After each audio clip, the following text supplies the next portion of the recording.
ద్వితీయోపదేశకాండం 26వ అధ్యాయం.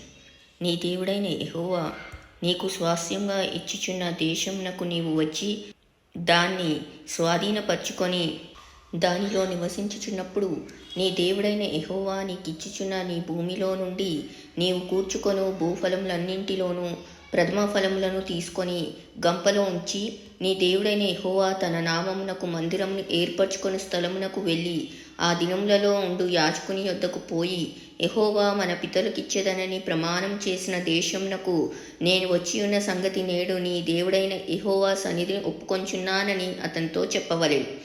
యాజకుడు ఆ గంపను నీ చేతిలో నుండి తీసుకొని నీ దేవుడైన యెహోవా బలిపీఠం ఎదుట ఉంచగా, నీవు నా తండ్రి నశించుచున్న అరామీ దేశస్థుడు, అతడు ఐగుప్తునకు వెళ్ళెను. కొద్ది మందితో అక్కడికి పోయి పరవాసి అయి గొప్పదియు బలమైనదియు విస్తారమైనదియు నగు జనమాయెను.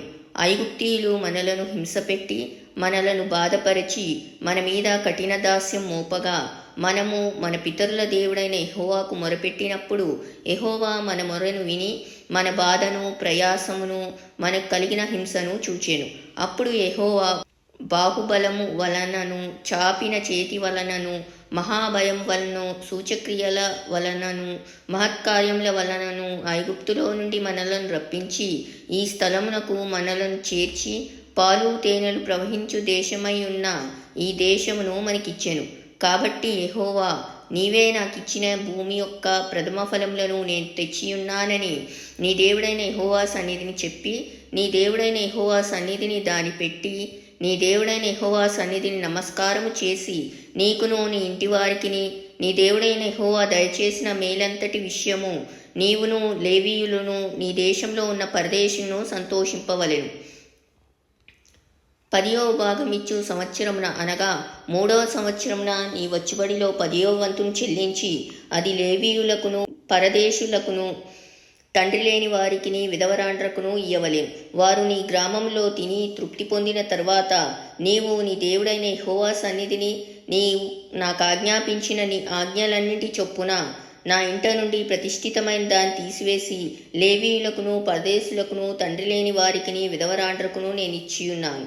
నీ ఆజ్ఞలలో దేనిని నేను మీరలేదు, దేనిని మర్చిపోలేదు. నేను దుఃఖంలో నుండగా దానిలో కొంచెమైనను తినలేదు, అపవిత్రుడనై ఉండగా దానిలో దేనిని తీసివేయలేదు. చనిపోయిన వారి విషయమై దానిలో ఏదియూ నేను ఇయ్యలేదు. నా దేవుడైన యెహోవా మాట విని నీవు నాకు ఆజ్ఞాపించినట్లు సమస్తము జరిపి ఉన్నాను.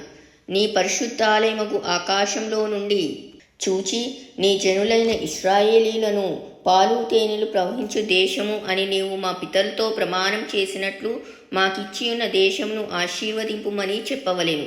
ఈ కట్టడలను విధులను గైకొనుమని నీ దేవుడైన యెహోవా నీకు ఆజ్ఞాపించి ఉన్నాడు గనక నీవు నీ పూర్ణ హృదయంతోనూ నీ పూర్ణ ఆత్మతోనూ వాటిని అనుసరించి నడుచుకొనవలను.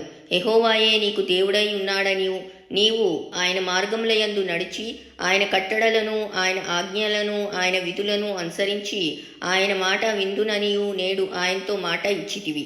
మరియు యెహోవా నీతో చెప్పినట్లు నీవే తనకు స్వకీయ జనమై ఉండి తన ఆజ్ఞలన్నింటినీ గైకొందువనియు తాను సృజించిన సమస్త జనముల కంటే నీకు కీర్తి ఘనత పేరు కలుగునట్లు నిన్ను హెచ్చించుదునని ఆయన సెలవిచ్చినట్లు నీవు నీ దేవుడైన యెహోవాకు ప్రతిష్ఠిత జనమై ఉందువనియు యెహోవా ఈ దినమున ప్రకటించెను.